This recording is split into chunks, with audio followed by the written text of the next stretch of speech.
I hope everyone will be fine in this pandemic situation of corona and you are taking care of yourself and your family. Myself Dr. Meena Singh once again welcome on your YouTube channel. Today I brought important topic, that is what? Reconstruction of the company. Guys, this channel I have prepared for you for your study, and this topic is very important for the 12th class, BCom, MCom and in all competitive exams. That's why I tried my best about the reconstruction of the company in easiest way. So guys, without waste of time, let's start today's topic, that is the reconstruction of the company. So now we will see what is the meaning of the reconstruction of the company. So when a company has been making losses for a number of years and the financial position doesn't present a true and fair view of the financial statement of the company, so in such a case reconstruction of a company is required. इसका मतलब है कि कोई भी company लगातार कुछ सालों से लॉस सफर कर रही है, उसे लॉस हो रहा है और उसका इंफॉर्मेशन है फाइनेंशियल स्टेटमेंट में वो सही नहीं है, फेयर नहीं है, तो इस केस में रिकंस्ट्रक्शन ऑफ द कंपनी की जरूरत पड़ती है. So guys, reconstruction is a process by which affairs of a company are reorganized by revaluation of assets. इसका मतलब है कि रिकंस्ट्रक्शन एक प्रोसेस है जो कंपनी के काम को या जो भी उसके सारी चीजें बिखरी हुई हैं, जैसे एसेट्स, शेयर कैपिटल एटसेट्रा, सबकी वैल्यू सही नहीं मिल रही है, तो उसको फिर से सही वैल्यू लाने के लिए रिकंस्ट्रक्शन ऑफ द कंपनी की जरूरत पड़ती है. In this reassessment of liability is also done. इसका मतलब है कि रिकंस्ट्रक्शन में सिर्फ एसेट्स को ही नहीं रिकंस्ट्रक्ट किया जाता है, लायबिलिटी को भी रिकंस्ट्रक्ट किया जाता है. चलते हैं गाइस नेक्स्ट पॉइंट पे. So reconstruction company financial structure can take place either with or without the liquidation of the company.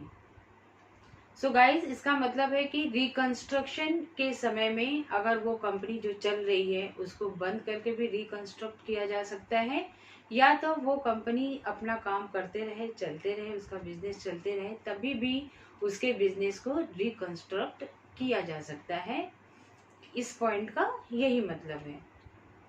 अब आते हैं गाइज कि कितने टाइप्स के रिकंस्ट्रक्शन होते हैं. तो there are 2 types of reconstruction. First one is internal reconstruction and second one is the external reconstruction. So let's see what are the meaning of all these 2 points. So first point is internal reconstruction of company. Now in internal reconstruction, the capital is reduced or rearranged in such a manner that the assets truly represent the capital base of the company. So in internal reconstruction, capital को इस तरीके से reduced और rearranged किया जाता है ताकि वो अपनी सही सिचुएशन को प्रेजेंट कर सके in the books. It also means internal reconstruction is that under which the company reconstructs its financial structure internally without undergoing liquidation. इसका मतलब है कि इंटरनल रिकंस्ट्रक्शन में कंपनी को बंद करने की नौबत नहीं आती है. कंपनी रन करते हुए अपने बिजनेस को रिकंस्ट्रक्ट करती है. That is called as the internal reconstruction. और ये बहुत बड़ा पॉइंट है इंटरनल रिकंस्ट्रक्शन का, और ये डिफरेंस में भी आता है कि what is the difference between internal and external reconstruction. In the internal reconstruction company is not liquidated. जैसे गाइस मैंने अभी आप लोग को बताया कि इंटरनल रिकंस्ट्रक्शन में कंपनी को बंद करने की जरूरत नहीं पड़ती है. There is no transfer of assets and liabilities in case of internal reconstruction. क्योंकि कंपनी बंद हो ही नहीं रही है तो एसेट्स एंड लायबिलिटीज को किसी को ट्रांसफर करने की जरूरत नहीं पड़ती है जब तक कि ये बहुत ज्यादा नीडेड ना हो. Internal reconstruction includes the following. क्या इंक्लूड करता है?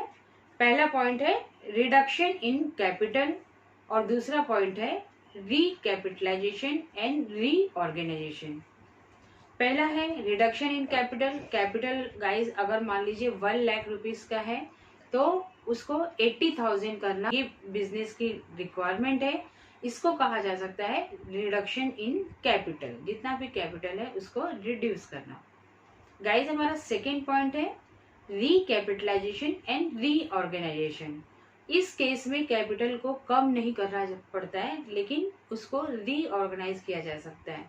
जैसे कि अगर जो भी शेयर्स इशू किए हैं that is of ₹10 in the market, तो उसको शेयर को फिर से लेके और उसको 10 रुपीज का ना देके उसको 100 रुपीज का मार्केट में इशू करना, जिसकी वजह से आसानी से उसकी काउंटिंग हो सके और कैपिटल पे भी कोई असर ना पड़े। That is called as the recapitalisation and reorganisation. एक नए तरीके से रीऑर्गेनाइज किया जाना। जैसे गाइज एक एग्जांपल मैं देती हूँ कि कोई भी बिल्डिंग है, टाइम टू टाइम उसको रिपेयरिंग की ज़रूरत पड़ती है। अगर रिपेयरिंग नहीं होगा तो बिल्डिंग कुछ दिनों बाद या कुछ सालों बाद अपने आप गिर जाएगी। ठीक इसी तरीके से इंटरनल रिकंस्ट्रक्शन में कंपनी के बिजनेसेस को बार बार रिकंस्ट्रक्ट किया जाता है ताकि कंपनी लॉन्ग टर्म के लिए भी बहुत अच्छे से एप्लीकेबल हो।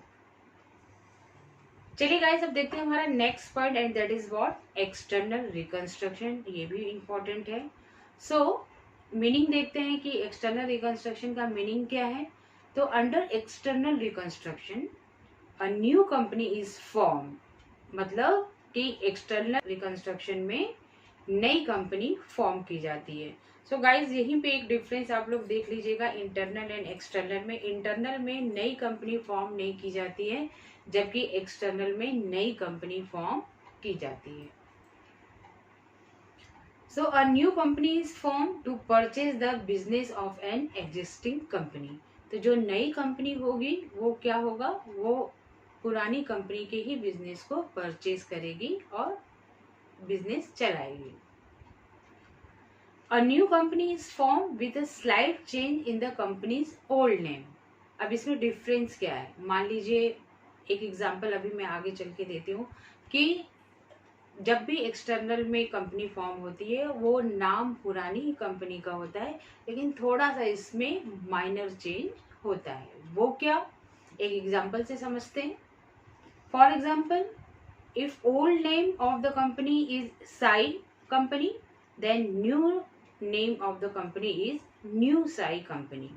कंपनी का ओरिजिनल नेम साई था तो वो साई रहेगा, लेकिन यहाँ पर सिर्फ न्यू वर्ड ऐड कर दिया गया है एंड ये हो गया हमारा एक्सटर्नल रिकंस्ट्रक्शन में एक नई कंपनी की स्थापना with the same name with small different change.